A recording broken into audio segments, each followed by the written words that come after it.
show everybody, the rest of us who are still wondering how to be part of this and how to be helpful, how to sew masks. I think it's actually a good idea to have somebody like me demonstrate the mask sewing, because what I'll create today is probably going to look really approachable to most people. It won't be perfect. It won't all be straight stitches. And I think that kind of creates an environment of people being able to see that and say, I can do that. Most of the people that may be in this workshop probably know how to sew and are comfortable in front of a sewing machine. So for them, it might be a thing of just seeing the steps and how they all come together. The pattern we're sewing today by maskoflove.org is the Citizen Mask number 2. It's a super easy mask to sew. I think I counted about 6 trips to the sewing machine. There's a little bit of ironing and then pleating, which is the part I'm really nervous about, to do that live on camera. But we'll get through it, and I will get started and turn this around. Let me see here real quick.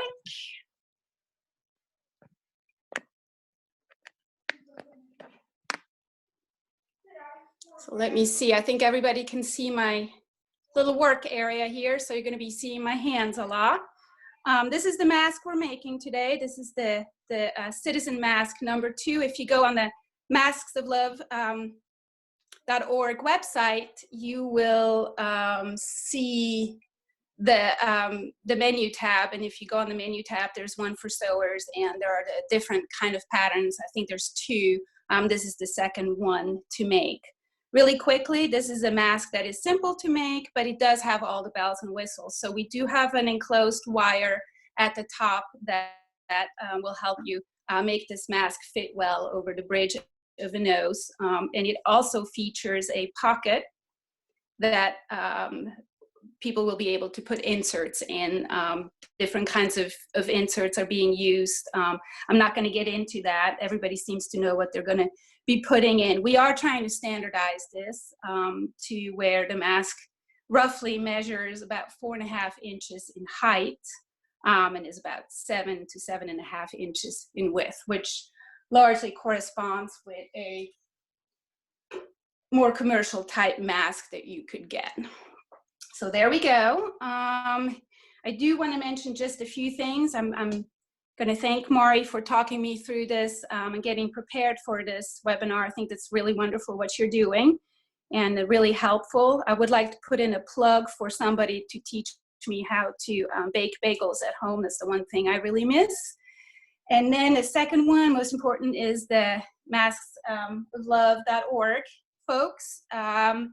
They have been coming together really quickly, as all of us have, I think in the span of maybe a month or so.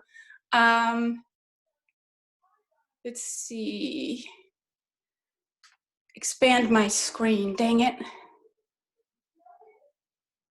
Mari, am I supposed to do something with my screen? Can you hear me? I hear you. Okay. Is everything good? I just saw a comment from somebody saying my screen needs to be expanded. Is that? What I'm looking at is you're on a full Zoom screen right now, so I don't know that you can make it any okay. Mm-hmm.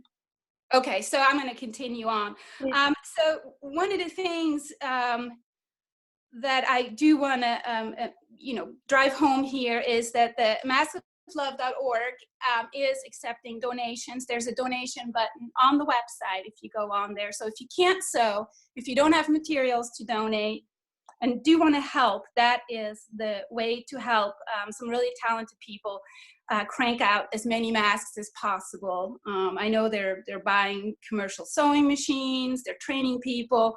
It's really amazing how quickly this has come together, and I'm just really excited to be just a little part of it. For people who have a sewing machine and want to sew but are low on supplies or have no supplies, Jen wants me to tell you all about Flora at 428 Haywood Road. On Monday, Wednesday, and Friday from noon to 2, you can stop by, social distance, stop by and pick up kits. She's making kits for people that has everything in it that we need for the mask that we're making today. I think she does the kits in like quantities of 20 masks. You can ask for however many you want to make. And then that is also the collection point to bring back your finished masks and donate them right there. So I'm going to put this back up at the very end when we do Q&A. So if you haven't been able to write this down, it'll come back. So with that, I'm going to take this out of the way and I'm going to get started. I think I showed you all the mask we're making today already. I'm going to work on 3 different models, so the pattern will change a little bit as we go. I just want to make sure we don't get stuck if something goes sideways, and I can continue on with the next step. So, but this is the finished mask we're making. The ingredients, the supplies we need are as follows. We need one, what I call the base piece. I think Jen calls it maybe the number 1 piece. It measures, it is 10.5 by 7. That's the pretty side. I have the wrong side up right now. So that's just a simple rectangular. And again, if you need to go back, the step-by-step instructions along with the dimensions are on the website too. So we need one of that. And then we need 2 pieces that are smaller. They are 7 inches wide by 5.25. There's 2 of them. And there we go. We're going to need elastic, and I have 2 options here. You can all be envious. I still have a little bit of elastic here. This is a 1/4 inch flat elastic that will work just fine. And then this is a 2 millimeter cord elastic. Cord elastic you can sometimes find with people who make jewelry. So if you have any friends or neighbors who are into jewelry, crafting, they may have a spool of this around too. So that's something you could try to hunt down. This is just regular sewing supply elastic. And again, if you go and get in touch with the Masks of Love people, they will have this in their kit. They have a really good supply of elastic right now, which is key. Then we will need a piece of floral wire. I got it right here. And this is about 4 inches long, and I've turned the edges or the ends around just to make sure that I don't have any sharp pieces poking out when we sew this into the mask. People have been using different kinds of things. Jen has encouraged me to only talk about the floral wire. Again, it's included in the kits. People are using other things too, but floral wire really has the right pliability and holds its shape, and it's not heavy, will also not dig into somebody's face. So there we go. We're gonna need some regular sewing supplies, a measuring tape perhaps, pins, scissors, and a safety pin. So with that, we're gonna get started. We, of course, I'm gonna put my hands here, also need a sewing machine. Mine is actually over this way. So if you don't see anything going on here, that means I'm over at the sewing machine, and you can hopefully hear some activity over there. Also, I have my iron right over here, heating up nicely, and this is my ironing cover. If you have an ironing board, obviously that would be the thing to do. But if the color changes here, that means we're going to be ironing something. So there we go. The first thing we're going to do is grab our 2 small pieces. I call them the pocket pieces. And we're going to turn up one of the long edges by about 1/4 of an inch. I don't measure anymore. This may not make everybody happy. I feel like I've made enough of them by now that I can kind of eyeball it and do it fairly straight. And that just is an extra step that I don't want to spend time on. So I'm going to just fold them up and iron them. But you're welcome to measure, of course.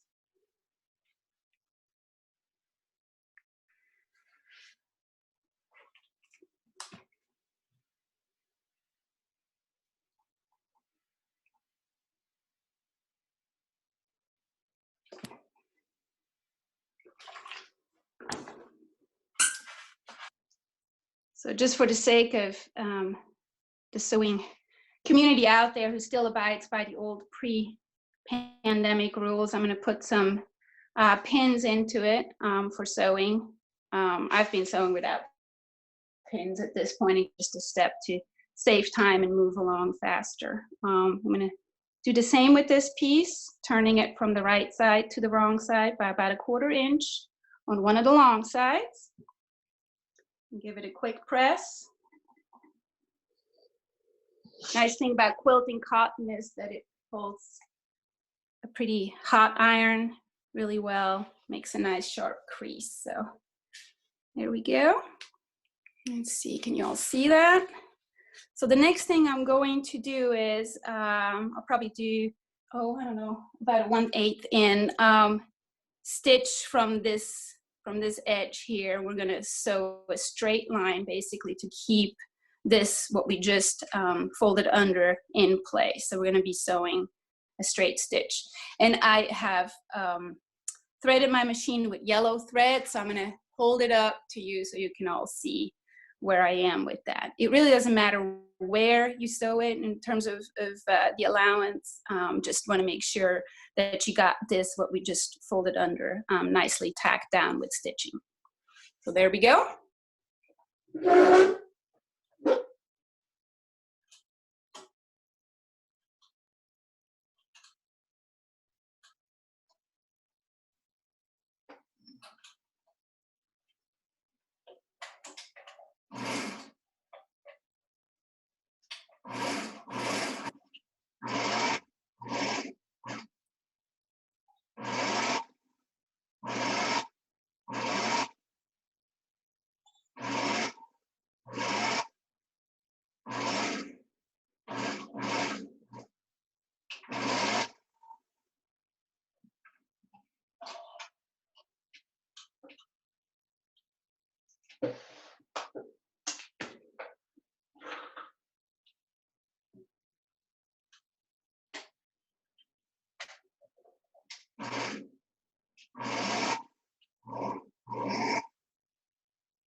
So here we go, we've got our 2 pieces. And just for anybody who knows how to sew on a machine, I forgot to say that obviously I lock the stitches in at the beginning and at the end. So that's the 3 stitches in reverse on your machine, and then sew over it again. That kind of locks the stitches in. That way you don't have to worry about unraveling them as you cut off the loose threads. If you do not know how to do that, you're welcome to knot the ends of your loose thread to lock it in that way. But let me see if I can show you really quickly where the stitches are. There we go. And I'm actually going to switch here really quickly to the ironing board. One step that I find to be really helpful for several different steps is to fold all of your pieces widthwise, so short end to short end, and give that a quick press. And what you're creating here is a center fold, which is your center line. It doesn't matter which way you fold it, really, right side, wrong side, but this is really helpful to have that. So I'm going to repeat that with these shorter or the smaller pieces as well. Just fold them short end to short end.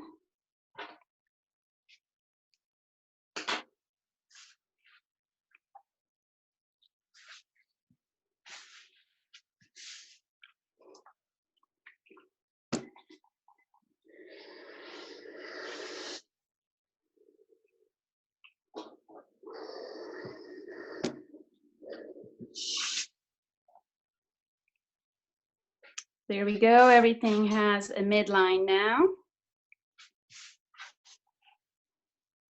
And I'm gonna switch, let's see, no, not yet. I'm gonna do show you here one more thing. this is not really going to affect the function of the mask, it's the look of the mask. So again, if you're relatively new to sewing, then this is important, or this may be useful information. If not, this is where you're going to be yawning and rolling your eyes. But you want to sew things together, right sides together. So you want to have your print look up as you lay it down, and then the print of the piece that you're laying on top of it and sewing to it down. So let me see if I can show this here. We're going to match midline to midline. And as you can see, my pretty side, the right side, faces the side, the pretty side that is facing up. So we're going to do the same with this piece. We're going to lay it on here. We're going to match the midline again. I hope you can see that. There's the midline here, and we're going to match that right here. It's kind of a nifty, quick trick to make sure that your pieces are nice and centered. And we're going to pin that in place.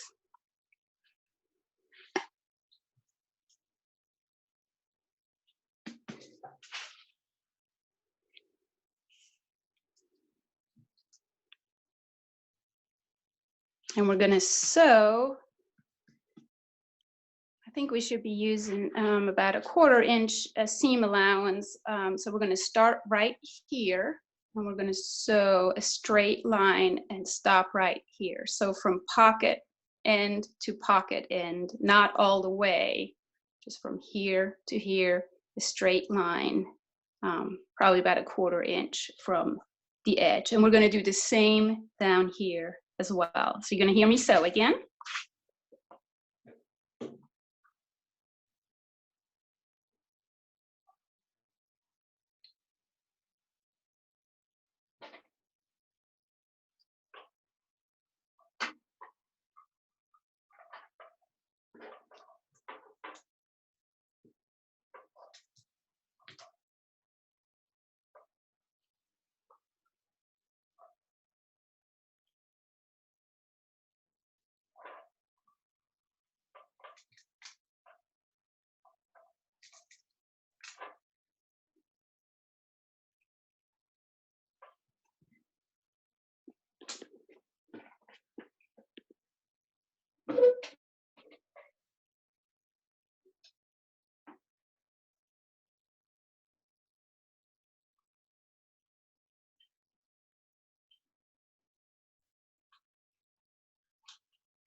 Geraldine, is there a way that you can show us what you're doing on the sewing machine?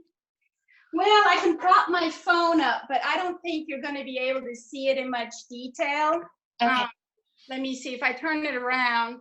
You guys can just get a sense of that. There's my sewing machine, but I think I'm really going to be covering it up, and I don't have a good way of propping the phone anywhere near it. Okay. So I'm going to just come back and show you all what I did, okay? Okay, sounds good, thanks.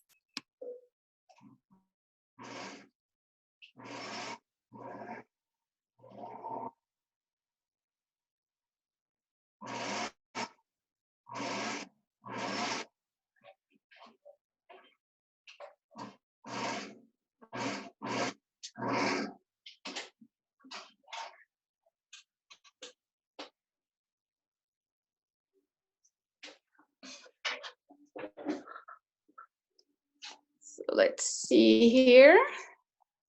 Here I am back. And I do apologize for that. I'm not really sure how I'm gonna do the sewing and at the sewing machine and show it to people. It seems like I would have to tape the phone to my forehead somehow to do that. And I don't think that's gonna work out very well. So I'm gonna take the pins out. I'm gonna show you all what I sewed. We did from here to here with about a 1/4 inch seam allowance, and we locked the stitches in. Again, if you know how to sew, that's something you will know. Otherwise, you are welcome to just knot your loose ends and lock them in that way. We did the same down here, and I'm gonna bring it up just so you can see it better in the camera. Let's see. I think it focuses in. I hope you can see the yellow stitches. I was really trying to find something that was kind of contrasty enough. So at this step, we're going to bring the iron back in. We're going to fold these open. This is also where you can see if you did a good job matching your midlines, and we're going to just give it all a good press so it's nice and flat and locked in.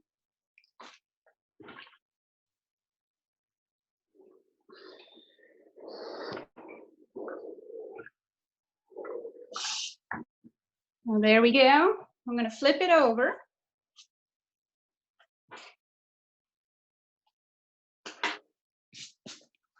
And this is where it starts getting a little bit like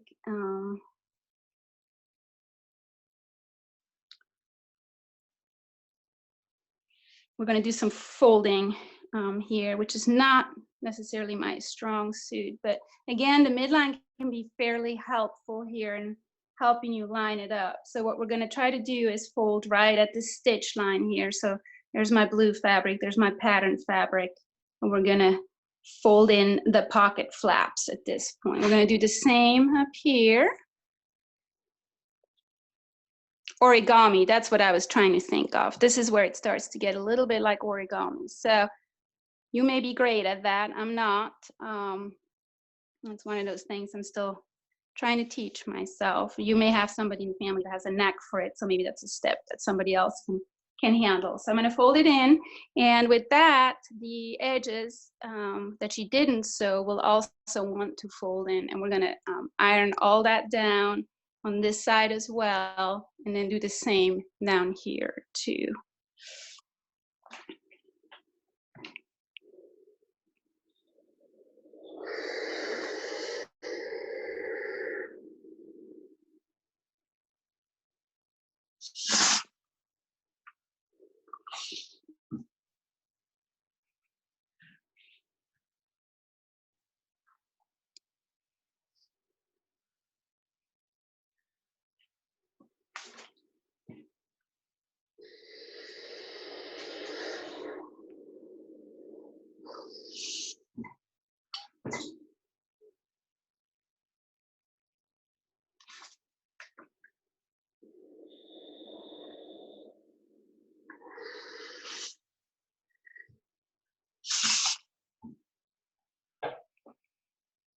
So there we go. We've got it all ironed down. And the next thing we're going to do is sew in the wire. And with that, we're also picking which side is going to be the top side of your mask and which one is the bottom side. There's no right or wrong here. And the flaps can be going this way or that way. I think as you start making a few, you will find a preference in how you want to do that. For some reason, I feel like my bigger flap should be at the bottom, and this should be my top. So I'm going to grab my little wire. Hopefully, it didn't disappear on me on the table. Seems to always be what's happening. There it is. Again, 4-inch piece of floral wire, and I turned the edges around just a little bit, made little loops. And what we're going to do is we're going to measure where it approximately goes. Again, you're welcome to measure and make sure you have equal distance here. I'm kind of eyeballing that. That looks good to me. And I'm going to mark where a little bit before where the wire begins and a little bit before where the wire ends. I'm going to put in pins to mark where that is. So now what we're going to do is we're going to sew a skinny little channel here that we're going to insert the wire into. So I'm going to do about a 1/4 inch allowance. You can do that by measuring on your presser foot where you're sewing. I'm going to sew a straight line here. So you're basically looking to create a 1/4 inch wide channel from the edge of your fabric. If you do not know how to do that with your sewing machine, you can always take a fabric marker, some chalk or something, and draw yourself a line and sew along that line too.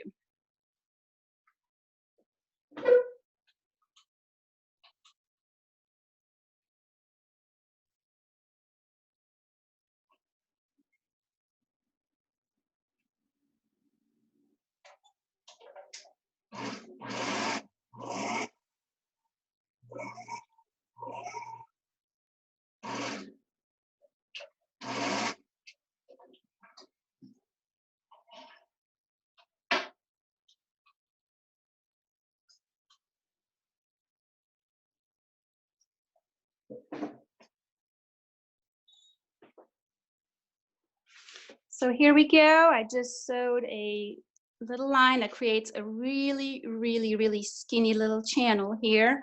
The skinnier you can make it, I think 1/4 inch is probably perfect, the less the wire will move around inside of the mask. And as you wash it and things like that, the wire will not try to work its way out of the fabric. So I'm a real fan of trying to make that as thin or as skinny a tunnel as you can. So I'm going to show you that real quick, see if you can see that. So I started where I had my pin and sewed it all the way over here. This is what it looks like on the other side. Now we're going to insert the wire into that little channel. Let's see if I can get it in.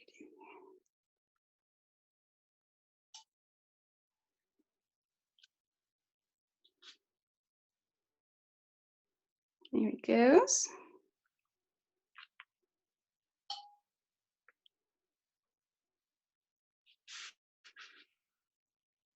And then this next piece, you're just sort of making sure by feel that it is in there and that you know where the ends are. The name of the game is we're going to try to not sew into the wire with our machine needle. That will be ugly if we do. Definitely break your needle on it. So here we go. I have it locked in with these 2 pins now. The wire is in there, and what I'm going to do is I'm going to sew just a few stitches. You can do this with your hand wheel. It's probably 2 or 3 stitches. I'm going to sew 2 or 3 in, and then back out, and then in, and then back out. And I'm going to do the same on this side, and that way our wire is completely encased and can't really go anywhere. I'll be right back.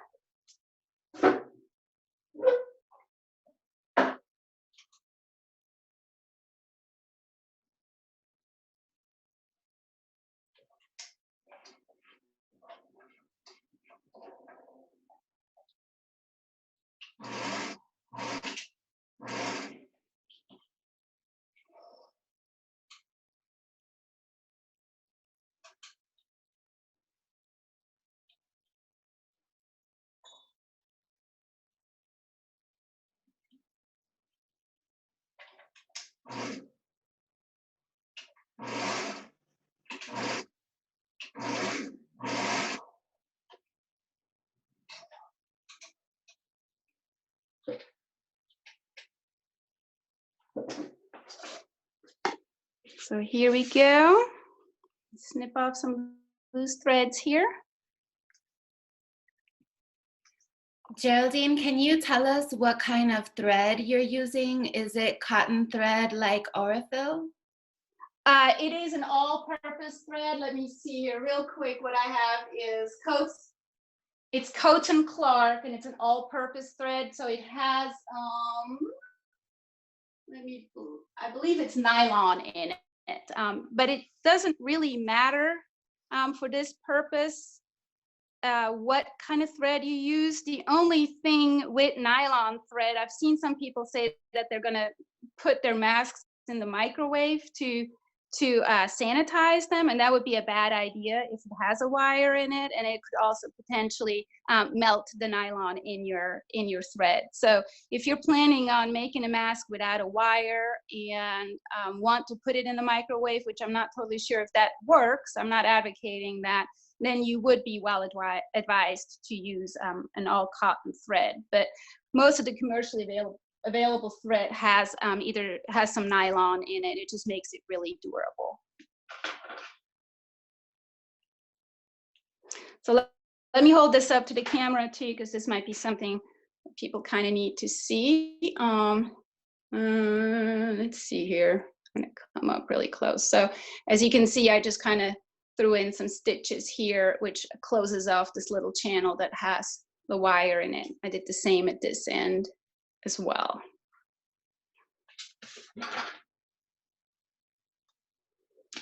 So there we go. The wire is in.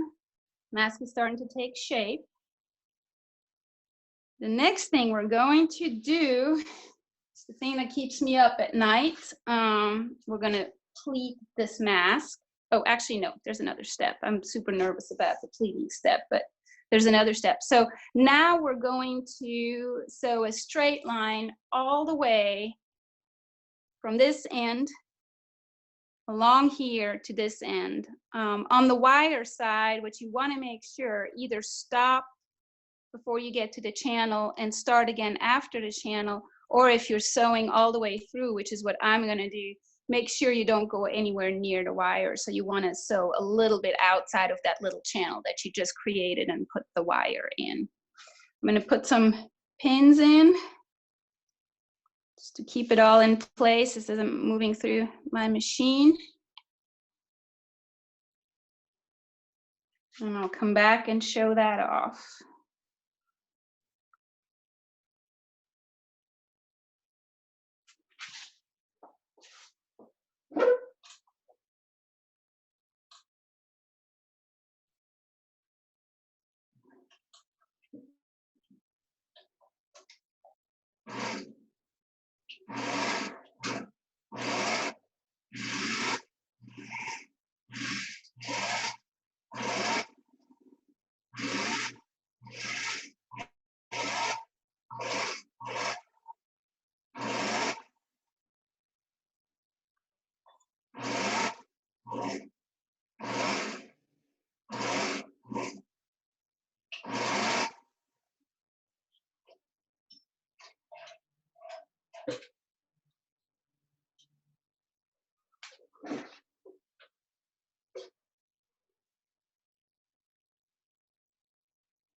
So here I am back.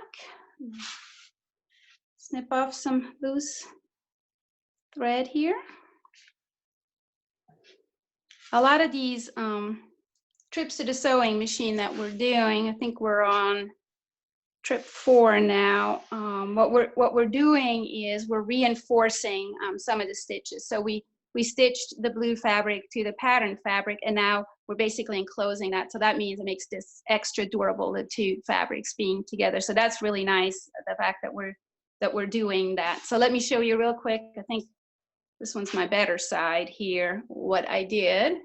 So there's just a straight line going along the long side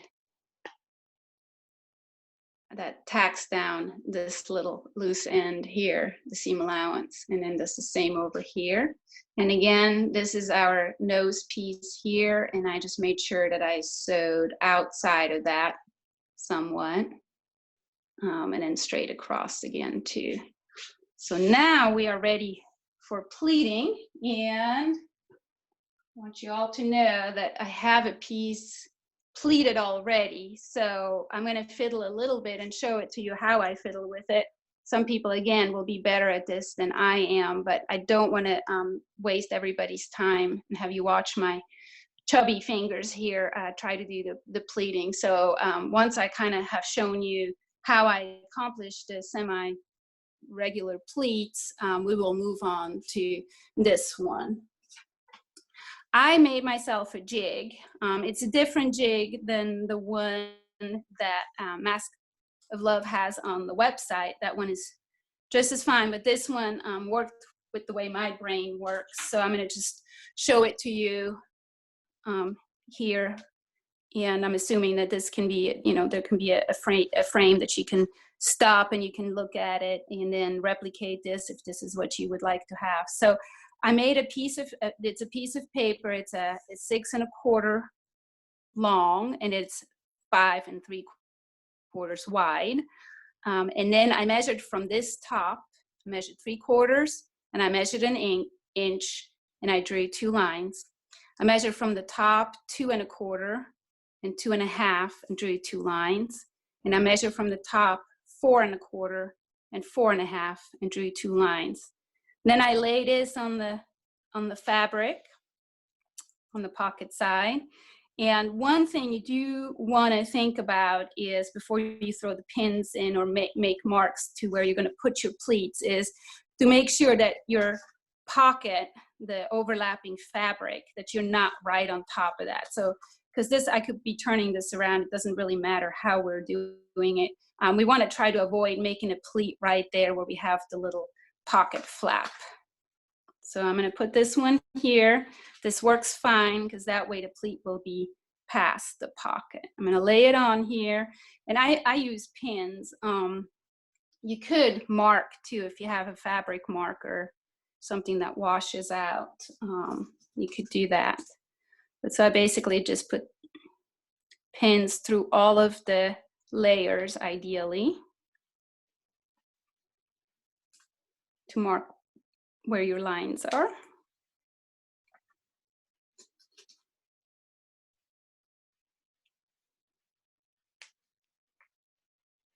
I'll be pinning it to my ironing mat. So I got one side done.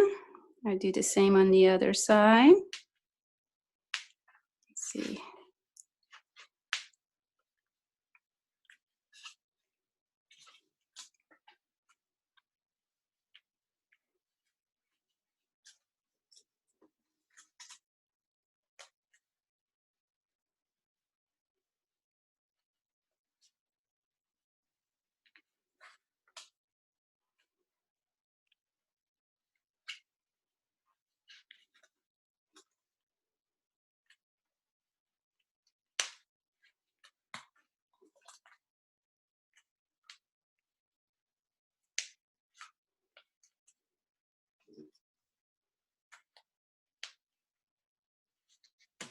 So there we go. I'm going to take the jig out.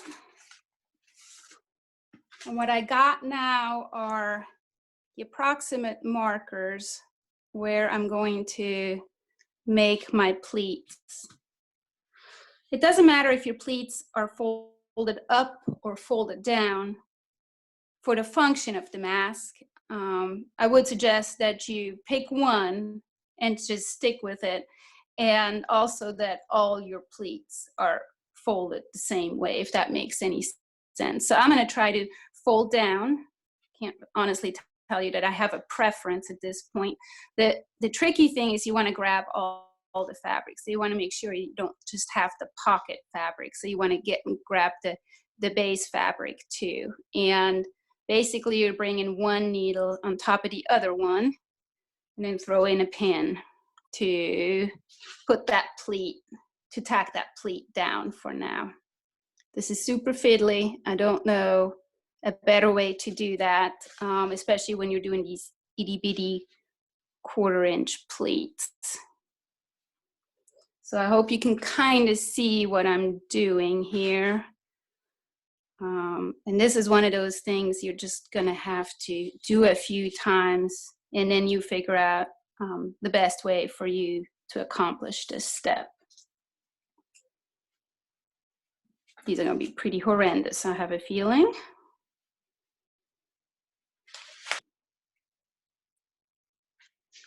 I'm gonna do the same on the other side. And once you have your pleats in place, you can kind of from the middle even them out a little bit. So let's make sure I'm folding them the right way. Yes.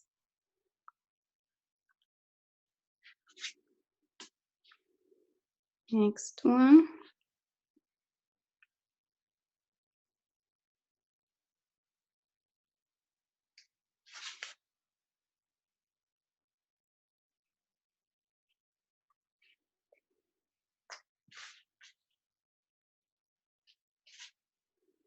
Let's see, I folded this down, folded this down, folded this down. Good. Still going in the right direction.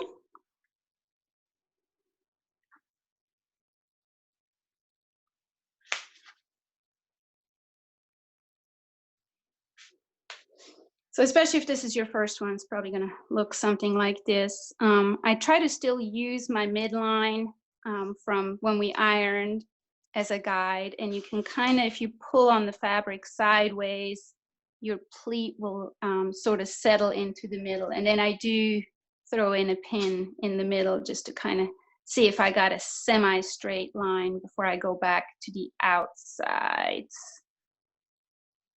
And get those more or less in place.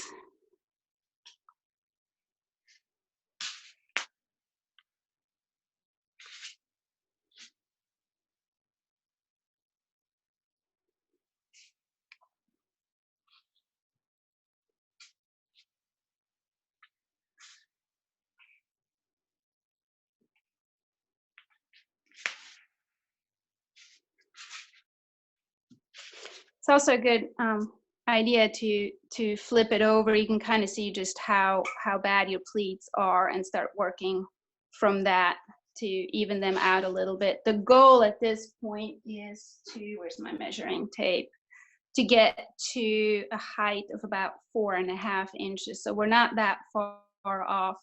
I am going to adjust these just a little bit, see if I can come up with something semi-presentable, and let you kind of see my method to the madness here.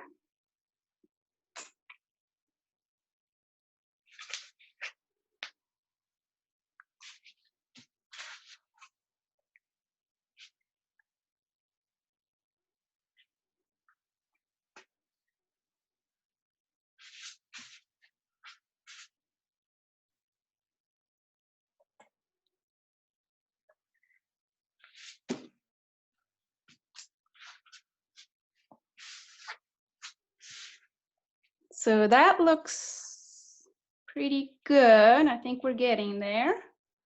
We're going to give it a steam, and that will sort of lock these pleats into place, hopefully, and see where that gets us.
Not the prettiest ever.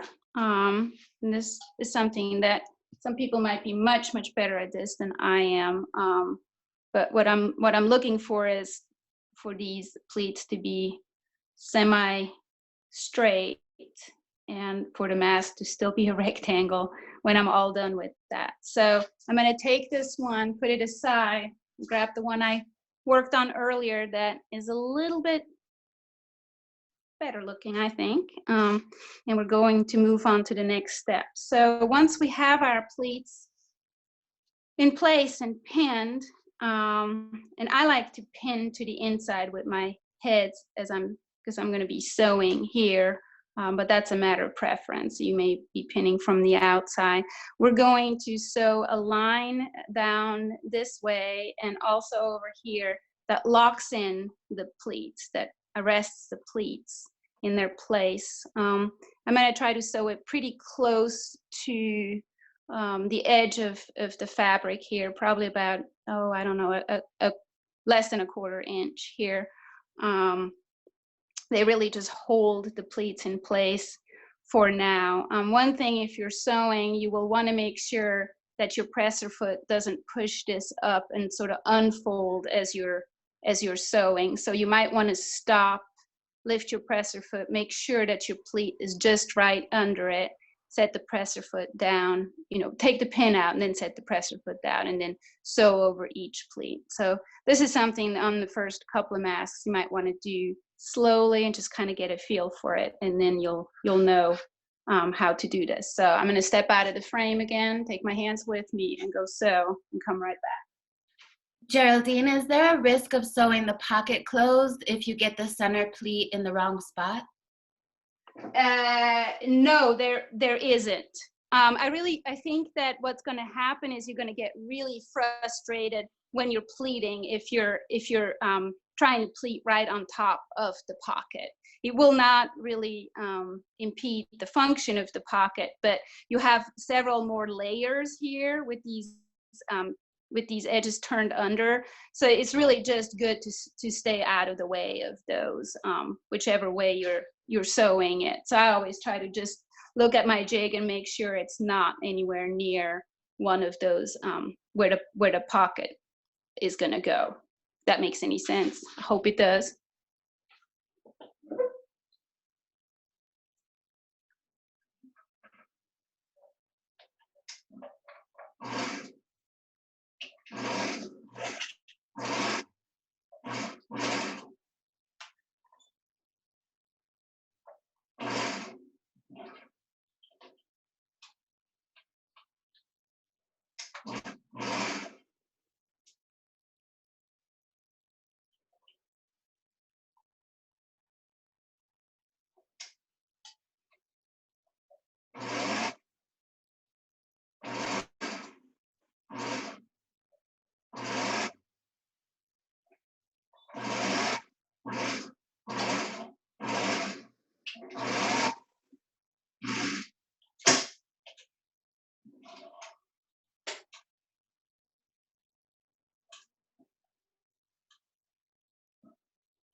So here we go. The pleats are sewn down. I'll show it to you in a close-up. My loose ends snipped off. So let's see if I can answer that question a little bit better now. So here's our pocket. We're not sewing it shut at all. There it is. But the pleating, whichever way you go, is really not going to do anything to your pocket. It's really just that as you're making these pleats, it's harder to do them right on top of where the fabric overlays and where you also have the little, where you have the fabric turned under. So I try to avoid it. So here we go, we have it tacked down. The pleats are the pleats now, they're in place forever. That's our mask, more or less. And we do want to measure it. We do want to try to make it to where the filter that goes into these masks is somewhere between 4.5 and I believe 7-ish. Hopefully they can cut them off a little bit to just make sure we make these masks relatively uniform in size. So that's something to pay attention to. So the next step here is we're going to create channels to run the elastic through at the edge here. So we're making a little channel that's enclosed that the elastic can run through. And one of the pieces of advice here is that we don't want to fold it over too far into the mask. We want to leave as much room on the outside as possible so that in case you have, let's say, half an inch elastic or something, that you could still get it through the channels. So the first thing I'll do is I'm going to fold this over onto the pocket side. So this is the outside of your mask, and these are your pocket flaps. So we're going to fold it to the pocket flap side. I'm going to iron this real quick, and then I'm going to fold it over again.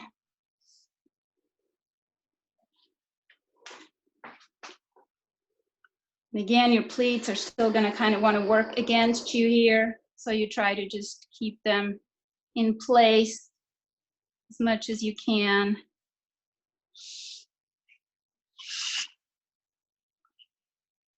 And then I fold my channels right over the little stitch line here. Let's see if I can show you that a little bit closer. So I fold it right over to cover up the stitch line that I have made when I've tacked down the pleats.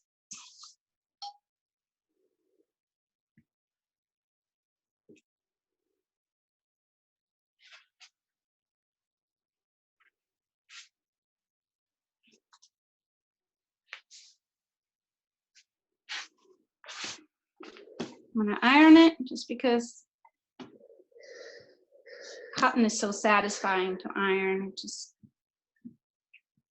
makes really sharp creases. I like to see that. So there we go. We're going to do the same on this side too. Fold it over about 1/4 inch. Again, I'm not measuring. You're welcome to measure. Since the function really is to just encase and give the elastic a place to live, they don't have to be exact, other than they have to be functional. So I'm going to give this a press and pin it down. There we go. That's it for the sewing machine. And this will be our last trip to the sewing machine. And what I'm going to be sewing this time is we're going to sew a straight line down here, and we're going to try to stay as close to the edge of the blue fabric as possible. Again, that's something you can either measure with your pressure foot, or you can draw a line with fabric, a fabric pen or something, and then just follow that line. So I'm going to try to probably make it 1/8 of an inch here and go down. And I'm going to lock stitches in place at both ends. I'm going to do the same on this side as well, and then I'll be right back for the last step.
So here we go. We are essentially looking at a finished mask now. All it needs is elastic.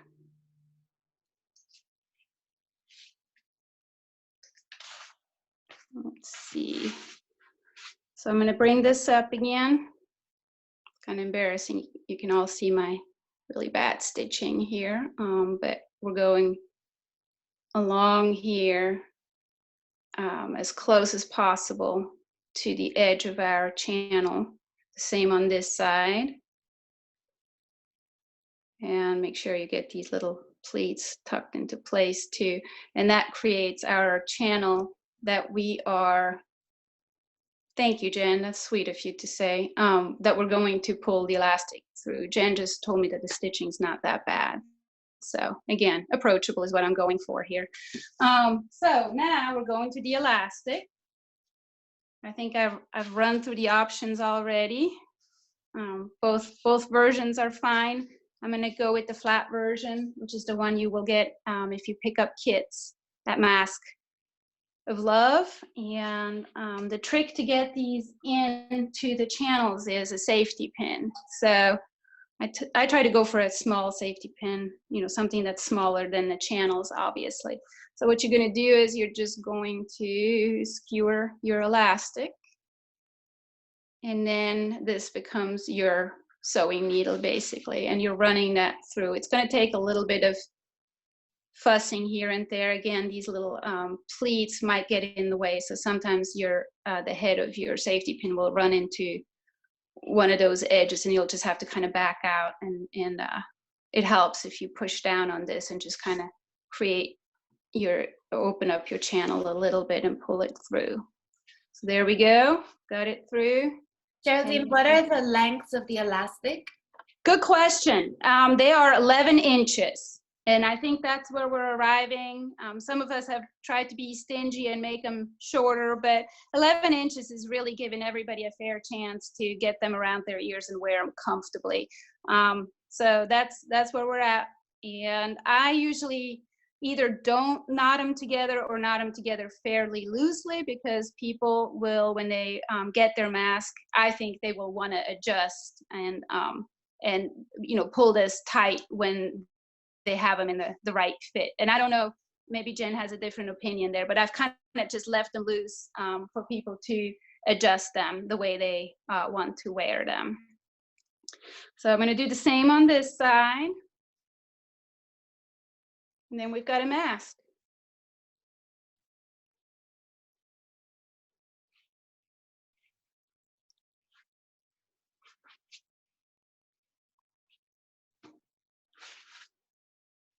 So there we go.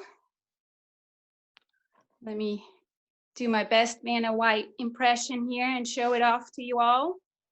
We've got the elastic. These are the ear loops, obviously. This is your little wire for your nose. Geraldine, why the choice from Masks of Love to call for light colored fabric? I'm not sure if Mask for Love calls for light colored fabric. I have spoken with 2 nurses that said to me that they would prefer light colors because that way they would be able to see whether their mask is soiled, and also when they wash them that they can kind of see with, you know, if they are clean. That's just something that came to me through 2 nurses. So I've been trying to use light colored fabric, especially for something that I know goes to the front line where it matters. If I'm making citizen masks, like, you know, masks that are being used for a trip to the grocery store to walk your dog, then I'm not so concerned at that point. I'm okay with darker fabrics. And I've been trying to be respectful to genders too. So I try to not outfit men with too many florals and peach and pink colors too. So, but that's something that I've heard. I'm not sure how Jen and Erin feel about that, or if there is any talk about that, but that's just what I was told, that they, if given the choice, would prefer light colored masks, just so they can kind of eyeball them too and make sure that they are clean after they've been washed. So There we go. So that's our mask, ear loops. We've got the wire on this side, and then you have your little pocket. Let's see if I can find it. There's your little pocket that your insert goes into. It measures. Let's see how I did. It's a little less than 4.5, and it's also a little bit less than 7. I think Jen would like them to be 4.5 by 7 exact. So I hope that the filter inserts can be trimmed a little bit if need be. So that is where I'm at with that. I'm going to turn the camera around perhaps. Let's see. I'm going to show display the website information one more time, and then maybe I'll turn the camera around. I'm not going to model this mask because that's one more thing I tell everybody, obviously, that I wash the fabric before I sew with it. I'm not wearing a mask while I'm sewing. I hadn't really done that yet, but I do tell everybody that gets a mask from me that the mask needs to be washed, because obviously I've been handling it. There's no way I can sew a mask wearing gloves. That will not be happening. So first thing is they need to take a trip to the washer or be hand washed in the sink or something. So that is that. Let me leave that. And then I don't know if the preference, Mari, is the preference that you see me for Q&A? Yeah, I think that would be great. I went ahead and made it so that if you have a question, you can unmute your mic and bring any questions to Geraldine at this point. Let's see how I'm doing here. Wrong side of fabric. Mari, can you see the questions? I can just see a few words of each question. So if you, can you moderate that for me? Yes, I can moderate questions in the chat, and people can also unmute their mics and ask a question if they would like. I'm going to celebrate and drink some coffee here. Thank I you. made a mask. So really appreciate it. A lot of thank yous, a lot of really appreciate it. Good job. You're all very welcome. If you also were a gift to us today. That's all the thank I need. So are there any questions at this point? Looks like Jen is taking care of all of them. Yeah, there were questions that were coming up as we went. So. Okay, well then I'm gonna go ahead and share with you all so many thanks for those of you who are out there sewing these masks. Geraldine, masks of love, that are making sure that so many of us have access to this really important way of staying healthy and keeping each other healthy, and then also providing something to our frontline healthcare providers who so need more protection than what they've been offered, and are deeply appreciative of the protection that you are offering in this way. If you really appreciate Masks of Love and what they've been doing, I invite you to visit their website at www.masksoflove.org, where you can sign up if you want to be a volunteer sewer. You can also offer donations and support for their work. And you can also, is it right that you can now also go there to get in a very long queue of folks that would like to be able to order masks for themselves? Jen or anyone else who is on this Zoom from Masks of Love, is there anything that you would like to add?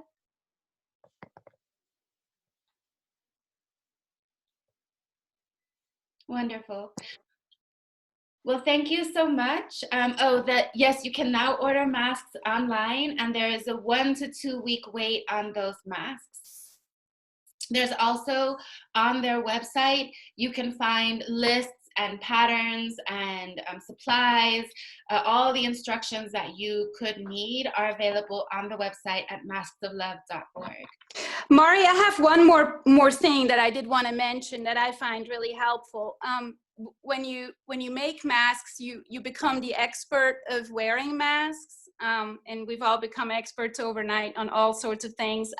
Maskoflove.org has put out a really good one-page description of how to wear your mask safely and how to care for your mask. And I think that's really important. So, you know, getting a mask is a step in the right direction, but you also have to make sure that you wear it right and that you take care of it, so that it's clean and up to spec and actually does its job. So again, I would encourage people that even if they've gotten the mask some other way, their mom, their aunt, somebody made them one, it's a really good place to go just for resources and to learn how to wear your mask the right way. Thank you so much, Geraldine. Well, I hope that you all found this as helpful as I did. Please stay safe out there, stay well, and many wishes for all the kind of support that you need to get through this time. Thank you so much, Geraldine. Thank you. Thank you, everybody, for sticking with me. Okay, bye, everyone. Bye-bye.